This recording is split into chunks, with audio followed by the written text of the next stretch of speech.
दोस्तों, आज 5 दिसंबर सॉरी आज 5 जनवरी 2021 आपको बहुत बहुत मुबारक हो। और आज का हमारा कोट्स है 5 जनवरी 2021 का, God's blessing go only to those who are honest. और इसी विचार के साथ हमारे जो सत्ता में बैठे सरकार है, हम उनके लिए दुआ करेंगे कि वो ऑनेस्टी के साथ, ईमानदारी के साथ और हमारे अन्नदाता किसान के दर्द को समझते हुए शासन करें, सुशासन दें।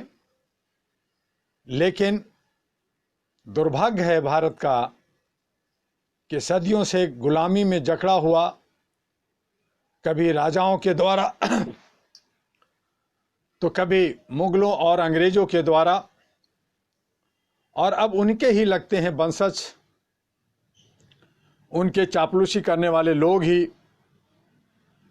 सीधे साधे भोले भाले दबे कुचले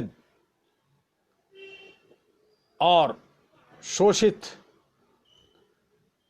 दलित और पिछड़े लोगों को पर जो चतुर चालाक लोमड़ी नुमा हमारे जनप्रतिनिधि राज कर रहे हैं। अब यह राज नहीं, बल्कि वो लोग भी, मैं समझता हूं कि हमारे जितने भी जनप्रतिनिधि हैं कहीं ना कहीं गैंगस्टर के चंगुल में, एक ऐसे मकर जाल में फंसे हुए हैं जिससे निकलना नामुमकिन दिखता है। सभी तरफ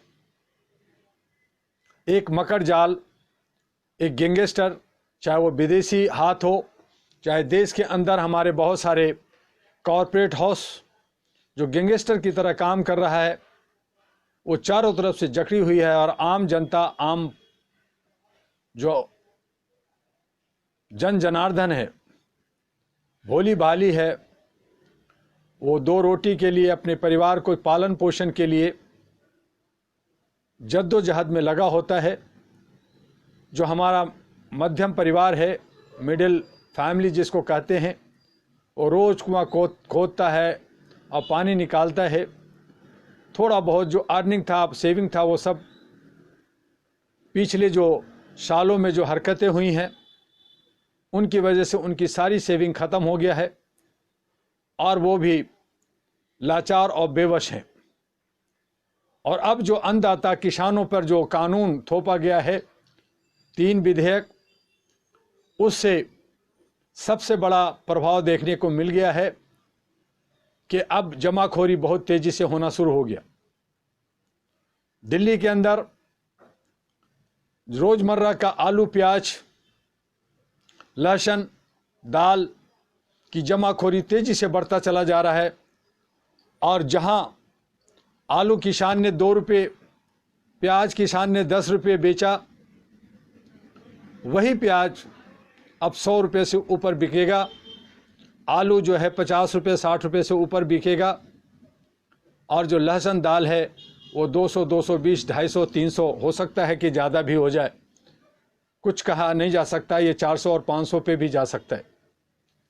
तो जहां किसानों से 10, 5, 15 रुपये किलो लिया जाता है, वही चीज़ें वो 200, 300 में बेचा जा रहा है। तो ये जो है, ये जो गोरख धंधा है, ये जो जाल बिछा दिए गए हैं कॉरपोरेट हाउस को खुश करने के लिए, जो सरकार ने नियम कानून बना दिए हैं, चूँकि हम सभी लोग संवैधानिक तरीके से चलने वाले लोग हैं, कानून को सैल्यूट करते हैं, कानून को मानते हैं, वहाँ पे फंसा दिया गया है कि आप अगर कानून तोड़ते हैं तो आप सज़ा के भागीदार होंगे।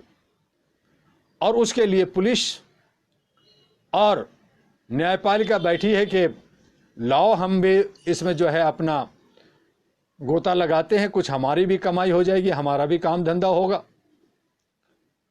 तो इस तरह से सभी के सभी न्यायपालिका, कार्यपालिका, विधायिका मीडिया और स्वयंसेवी संगठन सभी मिलकर करके एक बहुत बड़ा एक गैंगस्टर का काम कर रहे हैं। देश हित में, समाज हित में, मानवीय मूल्यों को ताक पे रखते हुए ये सारा काम हो रहा है। हम सभी लोग बेवकूफ़ लोग हैं जो मानवीय मूल्यों की बात करते रहते हैं, मानव को शांति और सद्भावना की बात करते रहते हैं, मिल करके रहने की बात करते हैं, जबकि ये सारे के सारे जो राक्षस हैं, जो अंधभक्त हैं, जो समझते नहीं हैं, जो चंद पैसे और चंद थोड़ी सी सहूलियत को पाने की गरज से अपनी बहू बेटियों को, समाज को, देश को तोड़ रहे हैं, उसको गुलाम बना रहे हैं और जनता भाड़ में गई, मानवता भाड़ में गई, ऐसी सोच पैदा कर रहे हैं। ये शैतानी हरकत हमारी मानवता के लिए खतरा बनता जा रहा है। भारत जो खुशहाल जैसा भी चल रहा था 70 सालों से, कमोबेश हम रोटी तो खा रहे थे, रह रहे थे, लेकिन अब ऐसा लगता है कि हिंदुस्तान पाकिस्तान से भी बदतर हो जाएगा। एक बांग्लादेश जो बदतर था, कमज़ोर था, आज भारत से आगे निकल चुका है। आपका भारत 1947 में आज़ाद हुआ और 47 के 20 साल बाद, 22 साल बाद जापान आज़ाद हुआ और जापान विश्व का विकसित और सशक्त राष्ट्र बन गया। भारत के अंदर खनिज पदार्थ का कृषि प्रधान देश, यहाँ किसी तरह की कोई कमी नहीं, ज्ञान का कोई कमी नहीं, बुद्धि का कोई कमी नहीं। हर तरह की चीज़ें होने के बावजूद भी हम पिछड़े हैं, हम गरीब हैं, हम दलित हैं, हम शोषित हैं, हम गुलाम हैं। और वो इसलिए हैं कि जो सत्ता में बैठे हो लोग आते हैं, सत्ता में जाते हैं, हमारे बीच से जाते हैं, हालांकि कहीं और से टपकते नहीं हैं, जाते हमारे बीच से ही हैं, लेकिन जैसे ही सत्ता में जाते हैं वो अपनी सोच को बदल लेते हैं और वो यही कोशिश करते हैं कि जब तक ये टूटे नहीं रहेंगे, जब तक ये गरीब नहीं होंगे, जब तक ये मजमून नहीं होंगे, तब तक मैं शासन नहीं कर सकता। इसलिए इनको तोड़ के रखो, जात के नाम पे, धर्म के नाम पे, संप्रदाय के नाम पर और बहुत सारे भाषा के नाम पे, क्षेत्र के नाम पर तरह तरह तरीके से जो भी मिलता है उन हथकंडों को अपना कर करके ये शासन करना चाहते हैं और लोगों को ख़त्म कर देना चाहते हैं। बहुत हैरानी होती है और बहुत ही मैं सोच में हो जाता हूं कि क्या इन्हें नहीं मरना। ये सारे के सारे जो जनप्रतिनिधि, जो लीडर्स हैं, जो हमारे देश के प्रधानमंत्री, होम मिनिस्टर और ये मिनिस्टर्स हैं, जो जनता के टैक्स, जनता की गाढ़ी कमाई, जनता के खून पसीने की बहे हुए पैसों से ये जो फ्लैटों में रहते हैं, बड़े बड़े कोठियों में रहते हैं, सारी सुविधाएं हैं, आज वो जो है टोपियां और कोट टाई और ये सारे जो है गरम सूट में रह रहे हैं, इनको इतनी बद्दुआएं मिलती है, इतनी हाय मिलता है, ये कैसे रहते हैं? इनके चेहरे को देख करके मुझे हैरानी होता है। इनको बद्दुआएं क्यों नहीं लगता? बुजुर्ग लोग कहते हैं कि बद्दुआ बहुत बुरी चीज होती, बुजुर्ग लोग कहते हैं कि हाय बहुत बुरी चीज होती है, लेकिन इनको जो रोज, आज हमारे 54 किसान शहादत हो गए, शहीद हो गए हैं आंदोलनरत होते हुए अपनी मांगों के लेकर। जो हमारे जनप्रतिनिधि हैं उनको जाकर के किसानों के बीच में बैठ करके सड़कों पे इस ठंड में बैठ करके जाकर के बात करनी चाहिए। शर्म नहीं आती कि वो कहते हैं मैं मीटिंग करूंगा तो आ जाओ विज्ञान भवन, और वहां भी कहते हैं कि नहीं, हम आपकी बात नहीं मानेंगे, हमने जो कहा, जो बना दिया वो बना दिया। तो ये हेकड़ी, ये इस तरह की सोच, ये जनहित का नहीं है, जनता के लिए नहीं है। इसलिए मैंने बार बार कहा कि ये भारत के अंदर जो राज्य चल रहा है, यहाँ लोकतंत्र नहीं है, यहाँ जनता की हित की बात नहीं होती है। आप वोट का भी एक अधिकार जनता को दिया है, लेकिन वो भी एक सिक्योरिटी के अंदर, वो भी अपनी मर्जी के अंदर, उसमें भी तोड़ फोड़, जुगाड़ के साथ, ईवीएम में छेड़छाड़ और कई तरह की जो जुगाड़ कर करके आप जीत जाते हैं और सत्ता में आते हैं। एक तरफ किसान जो है आंदोलनरत है, दूसरी तरफ जो है कोरोना से लोग त्रहित हैं, तीसरी तरफ बेरोजगारी है और चारों तरफ जो है महामारी है। अब तो बर्ड फ्लू का एक महामारी और आ रहे हैं, और भी बहुत सारी बीमारियां आ रही हैं। और वहां सत्ता पक्ष, मजे की बात है जो बार बार मैंने कहा कि सत्ता पक्ष जो है अलग अलग राज्यों में, बंगाल में और जगह जाकर के करोड़ों करोड़ रैलियां में प्रचार करने में जनता का पैसा खर्च कर। इलेक्शन कमीशन का क्या भूमिका? मैंने कहा कि सत्ता पक्ष प्रचार ना करे। सत्ता पक्ष अगर एक लीडर, एक मिनिस्टर अगर किसी जगह जाता है तो उसमें करोड़ों रुपए खर्च होता है। वो जनता का पैसा है, टैक्स का पैसा है। उसे अधिकार नहीं होना चाहिए कि किसी भी आंदोलन के लिए, रैलियां के लिए हो जाए। उनका काम है सुशासन के लिए काम करें। और जो पार्टियां हैं, जो पार्टियां बना रखे हैं, जो लीडर्स बनना चाहते हैं, चाहे सत्ता पार्टी के कुछ लोग हैं, तो अपने पैसे से, अपने तरीके से जाके प्रचार करें, जाके काम करें, कोई बात नहीं, उसके में कोई रोक नहीं। लेकिन सत्ता पर जा कर करके हेलीकॉप्टर से, एरोप्लेन से, बड़ी बड़ी गाड़ियां और उसकी डर से लाखों लोग का हुजूम लगता है और वहाँ किसी तरह का सोशल डिस्टेंस नहीं होता, वहाँ कोई मास्क नहीं लगाया होता और लाखों लोग भीड़ लगाते हैं, वहाँ कोई कोरोना नहीं होता। लेकिन अगर 2-4 लोग किसी होटल में, किसी बाजार में चले जाएं तो उनसे कहते हैं कि सोशल डिस्टेंस रखें, आप मास्क नहीं रखें, आप पे फाइन होगा। और इस तरह से करोड़ों रुपया फाइन के रूप में सरकार ने, दिल्ली सरकार ने और बाकी ने वसूल किया और लोगों को परेशान किया। लोगों पे केसेस कर देते, जरा सा कुछ होता है तो उन पे एफआईआर कर दो, उनको अंदर कर दो, उनको गोली मार दो। तो इस तरह का लोकतंत्र किस तरह का है? लोकतंत्र ये राजतंत्र से बेहतर है। कम से कम राजा जनता के हित के लिए काम करता था, जनता के बीच में, चाहे रात में हो, कम्बल ओढ़ के जाना होता था, जाकर के दुख दर्द को समझते थे और उसका निवारण करते थे। अंग्रेज भी इतना क्रूर था, लेकिन उसने विकास किया, निर्माण किया और अच्छे काम किया, अच्छे अच्छे कानून लाए, सती प्रथा खत्म किया, बंधुआ मजदूरी खत्म किया, बहुत सारे ऐसे महिलाओं को अधिकार दिए गए। तो हमारे अंग्रेजों ने बहुत सारे काम किए, चूंकि वो विदेशी थे, जुल्म हो रहा था, तो इसलिए हमने उनसे आज़ादी ली। लेकिन आज़ाद भारत में हम अपने लोगों के बीच में हम फंसे हुए हैं, चंगुल में हैं और उनके जो है जुल्म को सहते जा रहे हैं। थोड़ा विकास के रूप में अच्छे लोग कपड़े पहनने लगे हैं, खाना भी खाना अच्छे लगे हैं, घर जो है जहां मिट्टी का था, खपड़ैल था, उससे हट कर करके ईंट का मकान बन गया है। लेकिन सुख शांति नहीं है, मानवता नहीं है, एक दूसरे को नोच रहे हैं। और वो दिन दूर नहीं जब प्रकृति का मार पड़ेगा, एक नहीं हजारों बीमारियां होंगी, लोग त्राही त्राही मचाएंगे, एक दूसरे को नोचेंगे, खाने को नहीं मिलेगा, पानी पीने को पानी नहीं मिलेगा। तब ये जो चंद लोग हैं, ये किस तरह का इतिहास बना रहे? ये इतिहास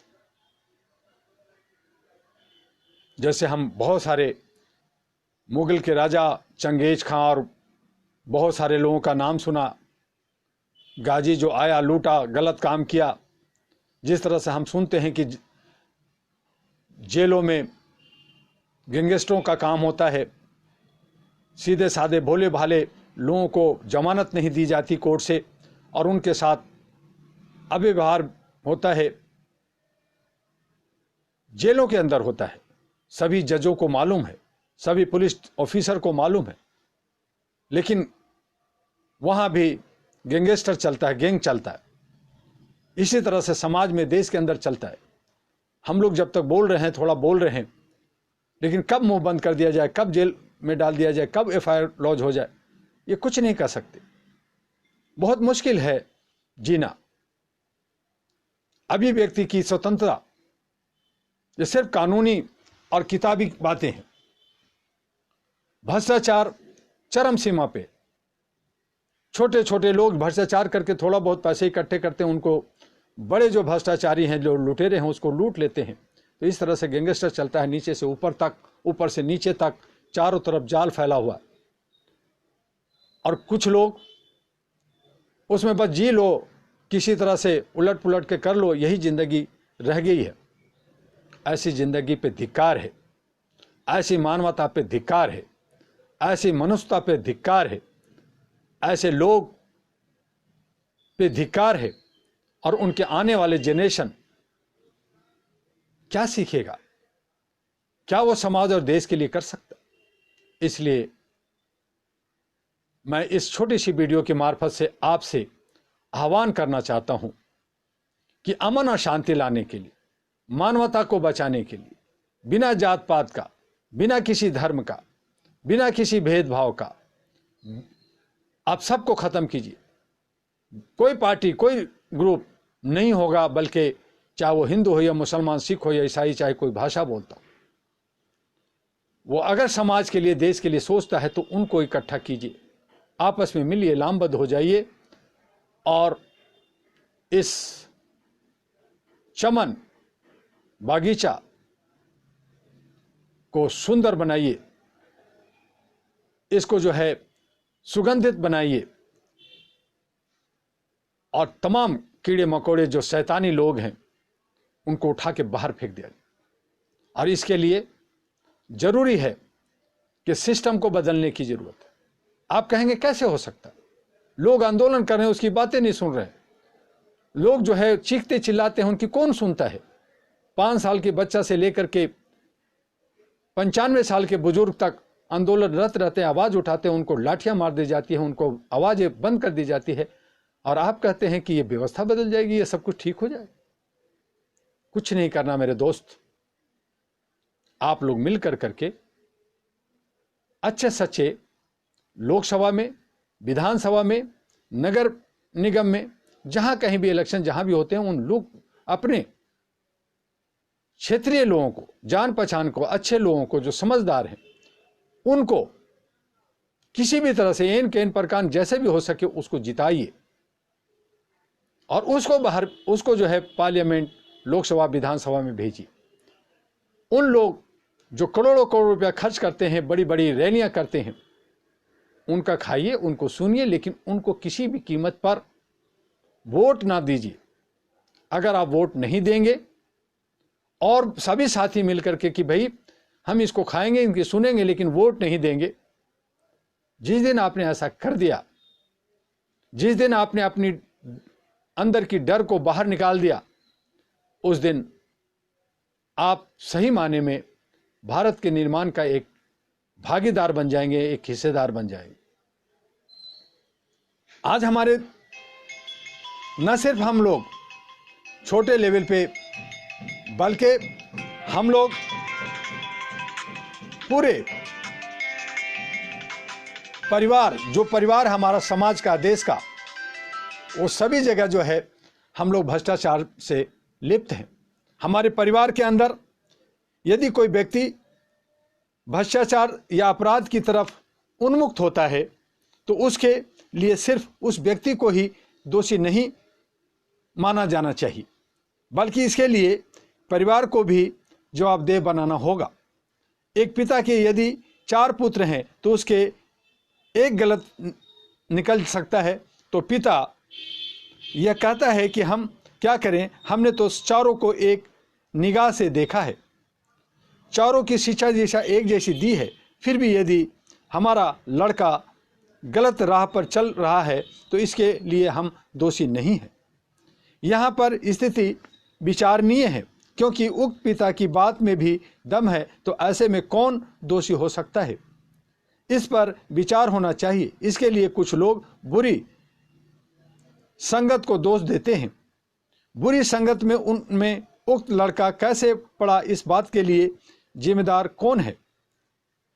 मध्यम वर्गीय परिवार व निम्न वर्गीय परिवार के सामने तमाम ऐसी जिम्मेदारियां होती है जिसे पूरा करने में पिता परेशान रहता है। ऐसे में वह इतना ज़्यादा व्यथित कुंठित हो जाता है कि हर तरफ अपनी जिम्मेदारी पूरी तरह से निभा पाने में वह असमर्थ हो जाता है। 4 बेटों के पालन पोषण, शिक्षा दीक्षा, पढ़ाई लिखाई, शादी ब्याह तथा अन्य इसी तरह उलझ जाते हैं कि उन्हें और कुछ नहीं सूझता। और ऐसी हालत में वह सोचने लगता है कि मैं किस तरह से अपने परिवार का भरण पोषण करूं। और वो जब चतुर चालाक लोमड़ी जैसे लोगों के चंगुल में फंस जाता है और वहां से वह भ्रष्टाचार करने लगता है। तो इस तरह से बहुत सारे उदाहरण आप भी समझते हैं, जानते हैं। और परिवार का जो मुखिया होता है वो कमजोर हो जाता है, लेकिन देश का जो हमारा मुखिया है, जो हमारा सेवक है, जो हमारा चौकीदार है, वो कमजोर नहीं है। उसे पूरी ताकत दी जाती है, पूरा उसके साथ सिक्योरिटी होता है, पूरा उसकी मैनेजमेंट होती है, पूरी सरकार होती है, पूरा न्यायपालिका, कार्यपालिका, विधायिका और पूरा एक ग्रुप होता है। और वो अगर गलत काम करने लगता है, वो अगर चंद लोगों के फायदे के लिए कॉर्पोरेट हाउस को या देश को बेचने के लिए या सारी चीज़ों के लिए काम करने लगता है, तो वो जो है एक बहुत बड़ा भ्रष्टाचार होता है। और ऐसी बद्दुआ और ऐसी जो है हाय लेना शोभा नहीं देता। इसलिए हमारे देश के प्रधानमंत्री को न्याय संगत सभी को हित को देखते हुए समाज को एक आईने में एक समरूपता को लेते हुए आगे बढ़ना चाहिए। और मैं चाहता हूं कि हमारे जो किसान जो आज पूरे भारत में आंदोलन करने लगे हैं, कल ट्रैक्टर रैली है, ठंड में है, बारिश हो रही है, उनकी टेंट में पानी घुस गया है, वो ज़मीनों पे सोने लायक नहीं जगह है, बैठ नहीं सकते हैं, ठिठुर रहे हैं और मौतें हो रही हैं। अगर एक लीडर मर जाता है तो उस पर हाय तौबा मच जाता है। एक लीडर का एक भैंस चोरी हो जाता है, एक जो है उसके बकरी और कुत्ता चोरी हो जाता है तो उस पर हाय तौबा मच जाता है और सारी महकमा उसके पीछे लग जाती है। लेकिन हमारे अन्नदाता 54 लोग मर चुके, लोग परेशान हैं, लेकिन इनके कानों पे जूं नहीं रेंग रहा। इन्हें सोचे, ये बड़ा आंदोलन जो हो गया है इस पे विचार करें और इनकी जो 3 जो कानून पास हुए हैं उनको वापस लें और इन पे पुनः सभी किसानों से मिल करके, सभी अन्नदाताओं से मिल करके अच्छा सच्चा बात करें। ये जो कॉर्पोरेट हाउस को फायदा पहुंचाने की बात है इसको ख़त्म करें, सभी को समान रूप से करें। वरना ये किसान और जनता जो नौजवान अगर भूखे मरेंगे, महंगाई बढ़ेगी, लूट खसोट होगी, तो ये कॉर्पोरेट हाउस को भी ताश की पत्ती की तरह, तिल्ली की तरह उड़ा दिए जाएंगे, ख़त्म कर दिए जाएंगे। और जो लोग सोच रहे हैं कि मैं सिक्योरिटी में हूं, मेरा क्या बिगाड़ लोगे, वो हालत भी तुम्हारी वो हालत होगी जो समझ नहीं सकते। जितना दर्द दोगे उल्टा न्यूटन के सिद्धांत के विपरीत, आपको उससे ज्यादा दर्द मिलेगा।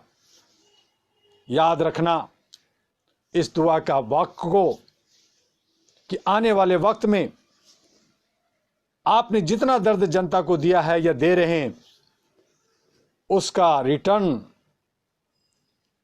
100 गुना ज्यादा मिलेगा। तब मरते सैया पे, जैसा कि मैंने अपने जीवन के बहुत सारे लीडरों को, प्रधानमंत्री, राष्ट्रपति, कैबिनेट मिनिस्टर को, जज जस्टिस को मरते हुए सैया पे देखा है, आंसू बहाते हुए देखा है, माफी मांगते हुए सुना है। आप भी उसी तरह से माफी मांगोगे, चीखोगे, चिल्लाओगे कि हाय मैंने ये क्या कर दिया। उस दिन तुम्हें कोई नहीं सुनेगा। आएगा यमदूत और ले जाएगा घसीट कर करके। बस आज इतना ही, कल फिर मिलते हैं 1 बजे। जय हिंद, जय भारत, नमस्कार।